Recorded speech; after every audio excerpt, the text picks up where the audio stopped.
ശരിക്കും നമ്മൾ ഒരു ഡ്രീമിലോട്ട് എത്താൻ, അല്ലെങ്കിൽ ഒരു ഗോളിലോട്ട് എത്താൻ, പഠിത്തത്തിലാകാം, അതുപോലെ വർക്കിലാവാം, അല്ലെങ്കിൽ ലൈഫിലാവാം, ഒരുപാട് ചാലഞ്ചസ് ഉണ്ടല്ലോ. നമ്മൾ എവിടെയൊക്കെ എഫേർട്ട് ഇടുന്നോ അതിനൊന്നും റിസൾട്ട് കിട്ടാതാവാത്ത പല സാഹചര്യങ്ങളും കാണാറുണ്ട്. സോ നമുക്ക് എന്ത് ചെയ്യാൻ പറ്റും ആ ഒരു സിറ്റുവേഷനിൽ മുന്നോട്ട് പോകുമ്പോൾ എൻ്റെ ഗോൾ അച്ചീവ് ചെയ്യാൻ, പ്രാവർത്തികത്തിൽ ഇതിനെ എത്തിക്കാൻ? What can we do? അതായത് ഇപ്പോൾ പറഞ്ഞ ഈ ഒരു കൺസെപ്റ്റ് നമ്മൾ ഏറ്റവും കൂടുതൽ പുതിയ HR-ലേക്ക് പുതിയ കുട്ടികളൊക്കെ കൊടുക്കുന്ന സമയത്ത് നമ്മൾ ഇൻ്റർവ്യൂവിന് നമ്മുടെ മുമ്പിൽ വന്നിരിക്കുമ്പോൾ ഒരുപാട് സർട്ടിഫിക്കറ്റും കാര്യങ്ങളൊക്കെ ആയിട്ടാണ് ഈ കുട്ടികളൊക്കെയും വരുന്നത്.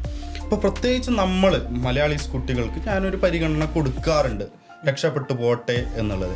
അപ്പോൾ ഏറ്റവും കൂടുതൽ അവരോട് അക്കൗണ്ടൻസി അതിൽ കാണുമ്പോൾ അത് ചോദിക്കുക, എനിക്ക് കുറച്ചറിയാം, ഇംഗ്ലീഷ് കുറച്ചറിയാം, ഹിന്ദി കുറച്ചറിയാം.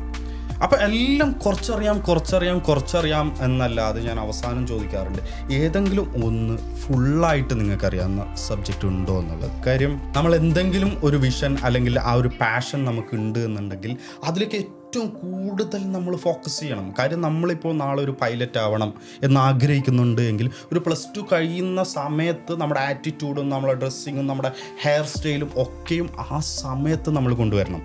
അതിൻ്റെ ഒരു ആറ്റിറ്റ്യൂഡ്, ആ ഒരു ലെവലിലുള്ള പേഴ്സണാലിറ്റി ഡെവലപ്മെൻറ്റ്, അങ്ങനെയുള്ള കാര്യങ്ങളൊക്കെയും അറ്റ് ദ സെയിം ടൈം നമുക്ക് അത് കണ്ടിന്യൂ ചെയ്ത് കൊണ്ടുപോകാൻ പറ്റണം.